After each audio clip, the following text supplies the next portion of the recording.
اسلام آباد کی عدالت نے بغاوت پر اکسانے کے مقدمے میں تحریک انصاف کے رہنما شہباز گل کا 2 روزہ جسمانی ریمانڈ منظور کر لیا۔ پولیس نے شہباز گل کا فون اور لکھی ہوئی تحریر برآمد کرنے کے لیے جسمانی ریمانڈ کی استدعا کی۔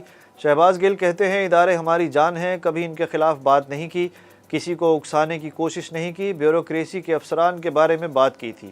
پی ٹی آئی رہنما پر تھانہ کوہسار میں اداروں کے خلاف مبینہ غداری سمیت سنگین نوعیت کے 10 مقدمات درج ہیں۔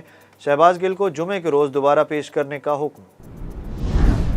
اسلام آباد پولیس نے پی ٹی آئی رہنما شہباز گل کے خلاف بغاوت کے مقدمے کی تحقیقات کے لیے 4 رکنی تحقیقاتی ٹیم تشکیل دے دی۔ ذرائع کے مطابق تحقیقاتی ٹیم کی سربراہی ایس ایس پی انویسٹیگیشن کریں گے۔ S S P city, D S P اور ایس ایچ او تھانہ کوہسار ٹیم کا حصہ ہوں گے۔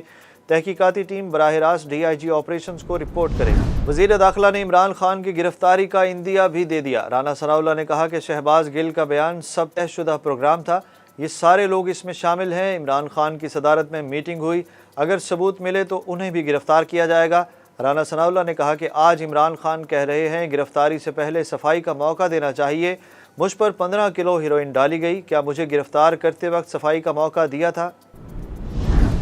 وزیر اعلیٰ پنجاب پرویز الہی بھی شہباز گل کے بیان کے خلاف، کہا شہباز گل کے بیان سے فائدہ نہیں نقصان ہوا ہے، پی ٹی آئی قیادت کو ان کے بیان سے الگ ہونا چاہیے۔ انہوں نے کہا کہ شہباز گل کو ڈانٹا کہ یہ بری بات ہے، عمران خان کا بیان ہے کہ جو فوج کے خلاف ہو وہ پاکستانی نہیں۔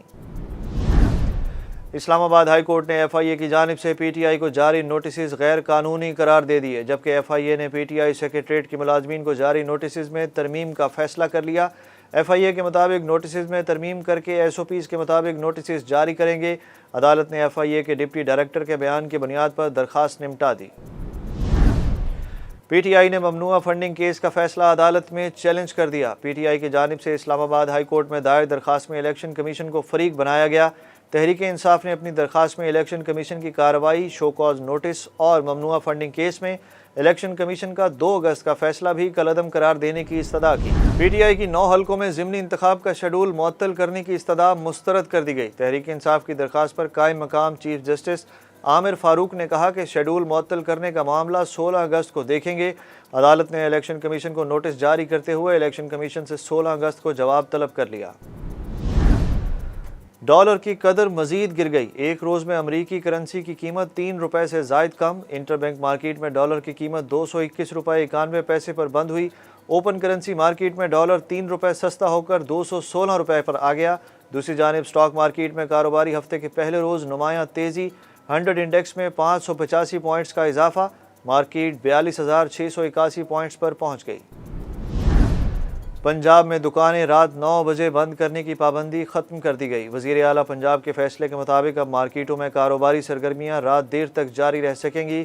فیصلے کے مطابق کاروباری سرگرمیاں اب اتوار کے روز بھی جاری رکھنے کی اجازت دے دی گئی۔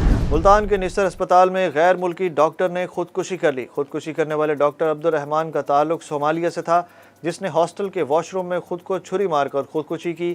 ابتدائی اطلاعات کے مطابق عبدالرحمان نشتر اسپتال میں اپنے دوست کے پاس رکا ہوا تھا۔ آئی سی سی نے T20 کی نئی رینکنگ جاری کر دی۔ پاکستانی کھلاڑی ٹاپ 3 میں موجود۔ بیٹرز میں قومی ٹیم کے کپتان بابر اعظم کی پہلی پوزیشن برقرار، بھارت کے سوریا کمار کی دوسری اور محمد رضوان کی تیسری پوزیشن۔ بالرز میں پاکستان کے شاہین شاہ افریدی 12ویں اور شاداب خان 15ویں پوزیشن پر موجود ہیں۔